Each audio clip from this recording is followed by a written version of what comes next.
Hey guys, so I am back with another Real Housewives of Atlanta Season 12 review. This review is for episode 9. If you did not catch my reviews for episodes 1 through 8, please go check those out, and I will leave the link to my review for episode 8 down in the description box.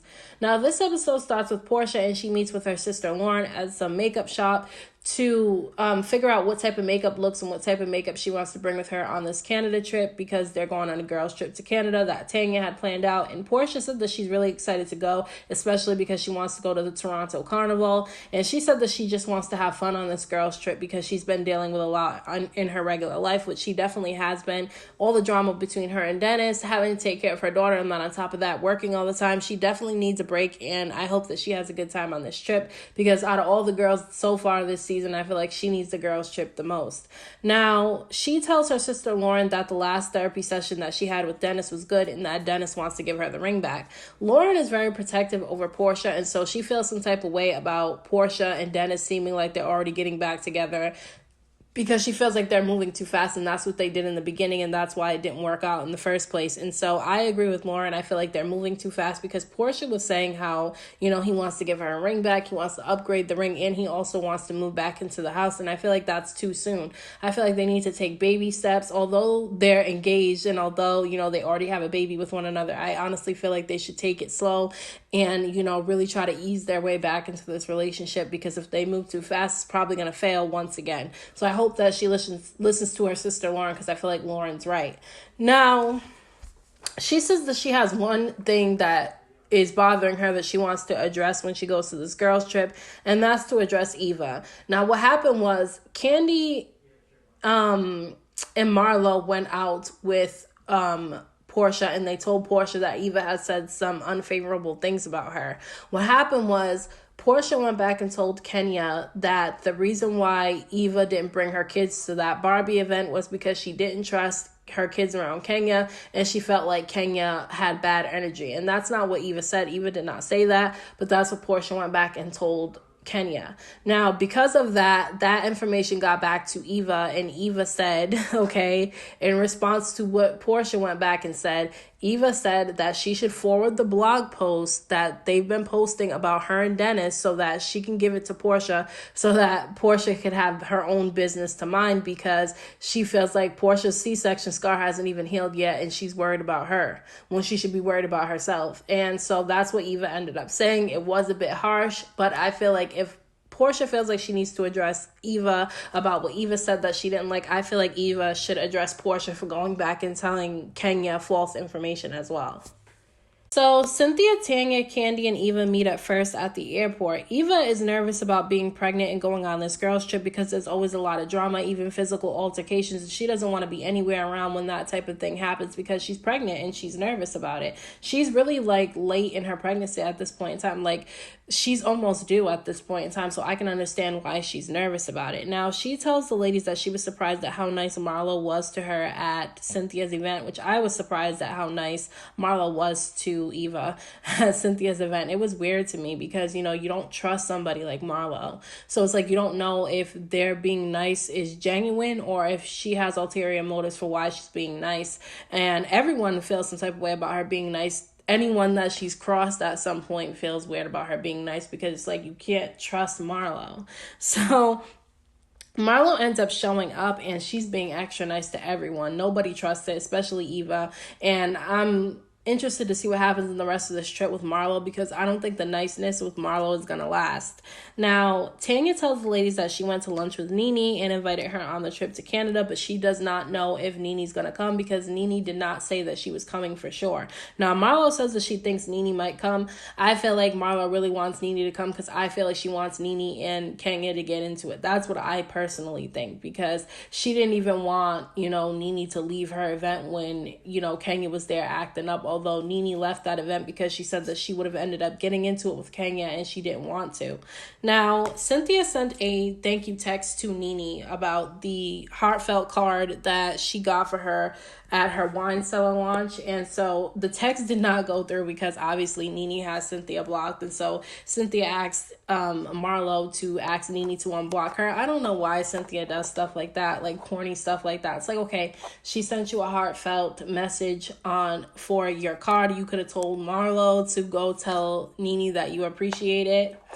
And then when you and Nene were in the same place together, you could have thanked her for the card in person, not through text messages. I feel like that text message shit is what starts a lot of trouble in friendships and in relationships, because you can't tell what somebody's really trying to say through a text message. You can't tell the tone of somebody's voice or what they really mean and what they're really feeling when they send you these text messages.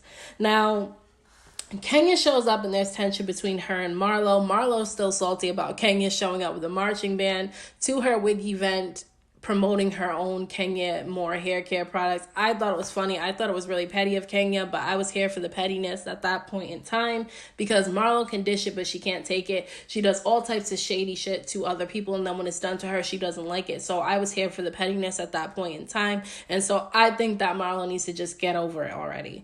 Now, Giovanna ends up showing up with her fake ass, loving all the attention and the spotlight that's being on her. I feel like she's only on this show to start trouble and try to get a peach, and I don't like Giovanna, and I hope she doesn't get a peach. She's nothing but drama. She is good for entertainment purposes, but if you're going to sit there and record a conversation you have with somebody who you claim is your friend and give it to somebody, I feel like you're really a snake. So I don't like Giovanna. Cynthia was saying that, she doesn't have a problem with Giovanna. They're cool with one another, but she's keeping one eye open on her because she doesn't know if she can trust Giovanna. Now, Portia ends up showing up last, and she twerks her way into the airport, and I'm interested to see what happens on this girls' trip. Marlo could not find her passport. I don't even think her luggage was all there, and I'm laughing to myself because this has happened to her before on another girls trip, and I feel like all the bad things that Marlo does to people is coming back to haunt her when it comes to whenever they go on girls trip. She can't find her passport and stuff. Now, they get on the bus to go to the hotel, and Portia is all the way turned up. She has a flask with some liquor in it. She's ready to party, and I hope that she has fun. I hope it's not too much drama when she ends up confronting Eva on what Eva said about her.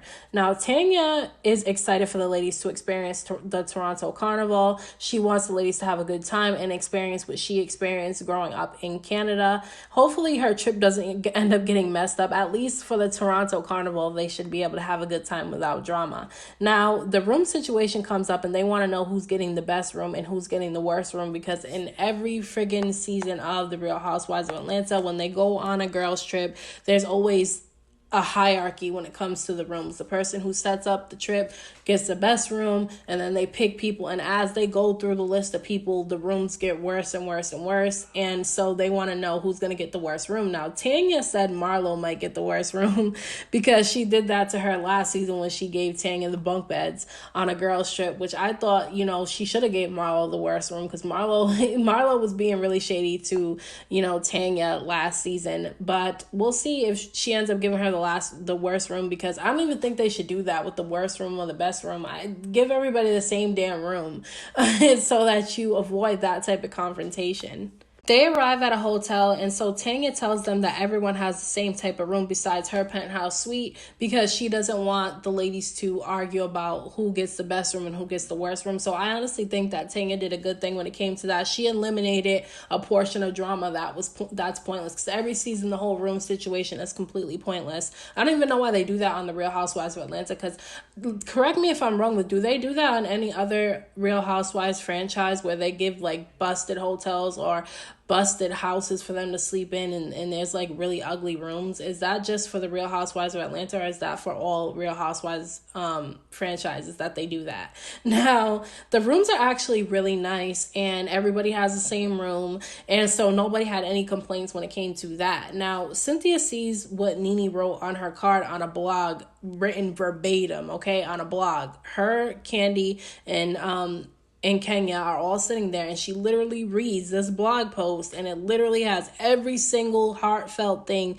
that Nene wrote in that card to Cynthia on the blog, okay? So now they believe that she sent it to the blogs herself to try to make herself look good. And so now Cynthia feels like it wasn't sincere in what she wrote. Now, I don't know if Nene was the one who sent that to the blog. The fact that it was written in that blog verbatim is definitely questionable. And Kenya was like egging the whole thing on, okay, stirring the pot. Like, yeah, Nene wasn't being genuine. She just wants to make herself look good. And I'm like, Kenya.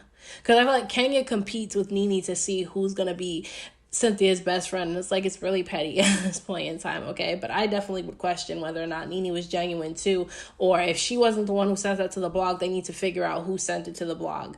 Now, Kenya asked them about date night and if they enjoyed it, because all three of them went on a date night in the last episode, and it got really heated between Kenya and Mark. They were arguing at the table with everybody, and it got really, really messy, like bad, okay? So, Cynthia said that she didn't like how Mark was talking to Kenya, how he kept telling Kenya not to interrupt him when he was speaking, but then whenever Kenya would speak, he would interrupt her, which was definitely happening. I don't feel like Mark has any respect for her, and I feel like he's really aggressive towards her when he doesn't need to be, you know what I mean? So I definitely agree with Cynthia when it comes to that point she made. Now, Kenya and Candy both say that they did have an issue with him defending Nene, because he has said that, even though Kenya has issues with Nene, Nene was nice to him and he doesn't have an issue with her. I felt like he should have had Kenya's back, okay? It doesn't matter if she was nice to you. The fact that she has issues with your wife, you should have your wife's back, and you shouldn't really deal with the person either. And that's what Mike ended up saying. If somebody has a problem with Cynthia, he has a problem with them too. And I think that he said the right thing. Mark is definitely questionable at this point in time. Now, Candy said that her, Mark, and Todd ended up going out after the dinner, and she spoke to Mark a little bit. And Kenya had an issue with Mark going out to hang out with Candy and Todd, because he's never in town. He's always gone. He doesn't see her or his daughter barely ever, and she felt like he should want to spend time with her and their daughter rather than go out with other people when he's not in town very much, which I definitely agree with her. But he doesn't want to be with her, so he's not going to want to spend time with her. I don't know what part of that she doesn't get. Now, Cynthia asked her if she's even happy in her relationship with him, and she said that she was happy with him in the beginning, and then after they had the baby, everything went down south. I honestly think that it was down south from the beginning. I don't know why they ended up getting married, but I honestly think that it was never really good. So, I'm questioning Kenya at this point on what she's hiding about their relationship, because I honestly think they were never happy. The ladies go to a dance studio to learn how to dance for the carnival, because all they really do is twerk, and the instructors were trying to let them know that at this carnival, they don't twerk, they whine. Now, Candy says that she's not a very good dancer. If you watch the little reality TV show that she had with her group Escape, you could tell that she wasn't a really good dancer. Now, Portia came in the door twerking, okay? She was ready for it. I'm interested to see how Portia acts when she goes to this friggin' carnival. She's the one who I'm going to be watching the most, because she's funny. She's always dancing. Now, Kenya didn't end up showing up, and Marlo took shots saying that she'll probably show up with a band, because she's still salty about Kenya bringing a whole marching band to her event promoting her own products. Now, Candy had struggle written all over her friggin' face. She was struggling throughout this dance. Marlo can't dance at all because she claims she doesn't have any hips. Eva's on a pregnancy ball moving around, and Portia can't stop twerking. And I'm just like, what is this? What kind of episode is this? Now, Giovanna pushed Portia out the way to do her little raggedy dance, which I don't like her, so anything she does to me is raggedy. I don't feel like there's any redemption for Giovanna at this point. Now, the instructors say no twerking, you gotta whine, and Portia said that she don't give a damn. She's gonna twerk and they're gonna call it whining.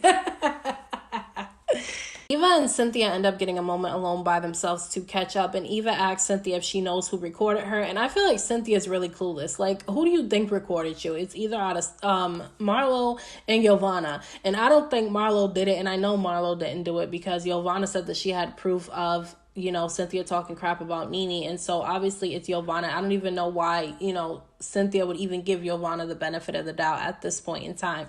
Now, Cynthia told Eva about Kenya ruining the surprise, and now Mike is mad about it because if you remember in the last episode, Mike was going to propose that day, and Candy said that she had told Kenya that she thinks that, Mike's going to propose. And so Kenya went to Cynthia and said that she felt like Mike was going to propose to her, and she kind of almost ruined the surprise. So I can understand why Mike would be pissed about that, because she could have actually ruined it.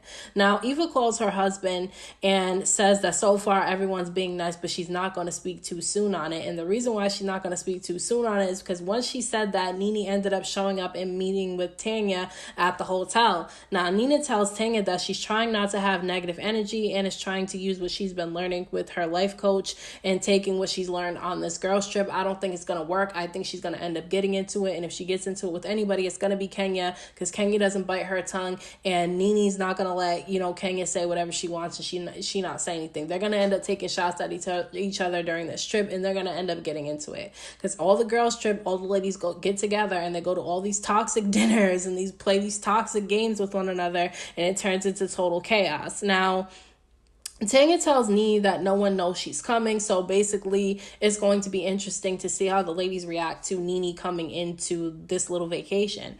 Portia and Marlo sit and have drinks with one another while they wait for the other ladies to arrive. Giovanna walks in like an attention seeker, okay? She walks in trying to act like she's the baddest thing you've ever seen in the world, which she's not. And I don't know why she's so extra like that. I just really don't. I hope she doesn't get a peach next season, because I'm really not feeling her at all. Now, all the ladies end up showing up, and Eva is me, okay? Eva is me. She's in the corner crunching on some ice. That is definitely me. I will have a cup of ice and I will crunch on that all day long and not even worry about eating anything sometimes. Now, Marlo asks why Kenya's not showing up to anything, because she didn't show up to the dance, and she was the last one to show up to this little gathering that they ended up having at the hotel. And she asked the ladies if she should go check on her. Everybody shut that down really quick, because everybody knows Marlo's not being genuine. Marlo doesn't care about Kenya, and Kenya doesn't care about Marlo. I don't even know why Marlo even says that stupid shit, okay? Now, Tanya tells the ladies Nene's there, and the only ones that seem happy about it is Giovanna and Marlo. Giovanna shouldn't be happy about it, because I feel like at this little gathering that they have, they're going to end up finding out that Giovanna's the one who recorded Cynthia. Now, Marlo's happy about it for some reason, because I feel like she has issues with Kenya, and she's trying to be she's trying to be extra nice to everybody, so she's not going to go at Kenya on this trip, but I feel like she wants Nene to do it for her. Now, I could be wrong about that, but that's just how I feel, okay? Kenya shows up and says that she wasn't feeling well. That's why she didn't go to the dance studio. She wasn't feeling well because she got really emotional when she was talking to Cynthia and Candy about her argument with Mark. And so it's just instead of crying about it, you need to just end the relationship, because I don't think they ever really loved each other, okay? I just don't. I mean, she got the baby that she wanted. Just deal with your daughter. That's the love that you need from your daughter. Now, Portia ended up saying that she spoke with Giovanna, and Giovanna said that she's cool with everyone, and since everybody's, good with each other at the moment, they should all put everything on the table. Now, if you mean that you want to put everything on the table, then Giovanna needs to put on the table that she's the one who recorded Cynthia and gave it to Nene, because if she don't do that, then she was just trying to start trouble with the other ladies. Because why would you, suggest that all the ladies be open and honest with one another, and then you sit there in the corner and don't tell what you did, okay? Because she did the most trifling things out of all the ladies. Now, Portia ended up saying that, she wants to address Eva. Portia questions Eva about what Candy told her she said about her by saying that she should forward Portia the blog post about her and Dennis so that she could mind her own business instead of worrying about hers, and that her C-section scar hasn't even healed yet and she's worried about her business. Now, that is what Eva said, so Candy did not lie, but Eva said that that's not what she said, and I don't know if it's pregnancy brain or if she just didn't want to tell the truth that that's what she said. That's what she said. I don't think that the C-section scar was that big of a deal, because I don't think she was shaming her for being a C-section mom. I think that she was just saying your scar you haven't even fully healed yet from giving birth, and you're worried about my business. That's what I think she meant by that, but I do think that Eva should have told the truth if she even remembers that that's what she said. Now, my words getting all jumbled up. Candy ends up interrupting and telling Eva that that's what she said, and she's not a liar, that that's exactly what Eva said. But I feel like Candy needs to stop going back telling what people say, because she puts herself smack dab in the middle of other people's drama that she wouldn't even be in had she not said anything. Now, Cynthia tries to make peace between Portia and Eva, and actually does work. Eva apologizes to Portia and tells Portia that it was not her intentions to hurt Portia's feelings, and that if she hurt Portia's feelings, she apologized for that, and Portia accepts her apology. I honestly feel like Eva should have questioned Portia about her lying about what she said about Kenya too, because, you know, Portia did fabricate, you know, what Eva said about why she didn't bring her kids to Kenya's event, but I'm glad that the two of them were able to squash it, because too much stress does not need to be put on Eva. She's pregnant. Now, Cynthia tells Kenya that Mike had a problem with her telling her he was going to propose, and Kenya was trying to say that she just felt like it was a premonition. She felt like she knew he was going to propose, and that's why she told Cynthia that. But Cynthia said that, you know, she didn't have a problem with Kenya doing it because she didn't think that Kenya knew he was going to actually propose, but that Mike had an issue with it. Now, you know, Candy jumped in that, okay, and she told Kenya that, you know, girl, it was not a premonition. You knew that he was going to possibly propose because I told you that, and then you went and told Cynthia that and almost ruined the surprise. And it's like, why would you want to do that to your friend? Now, everybody was questioning whether or not Kenya was actually genuinely happy for Cynthia, because if you were really happy for your friend, why would you want to ruin such a big, important surprise, something that, you know, Cynthia really wanted? And so I have to question that too. Now, you know, Kenya did this big speech about how she rides for Cynthia and how she's always happy for Cynthia and she'll never do anything to hurt Cynthia. And it's just like, girl, I don't really think that she's a true friend to Cynthia, okay? I just don't. She takes too many shots at Cynthia all the time, and then to try to ruin that surprise for her, I don't know. I don't know about Kenya in this situation between her and Cynthia. Now, Nene ends up showing up and it gets really awkward. It gets quiet. They play the crickets in the background, and I'm interested to see what happens in the next episode. The episode cut there. I thought this was a really good episode. Let me know what you guys thought about this episode down in the comment section. Like this video, subscribe to my channel for more videos. Thanks to all my subscribers for the support. I appreciate you all so very much, and I hope you all have a great new year. And until next time, I will see you in my next video.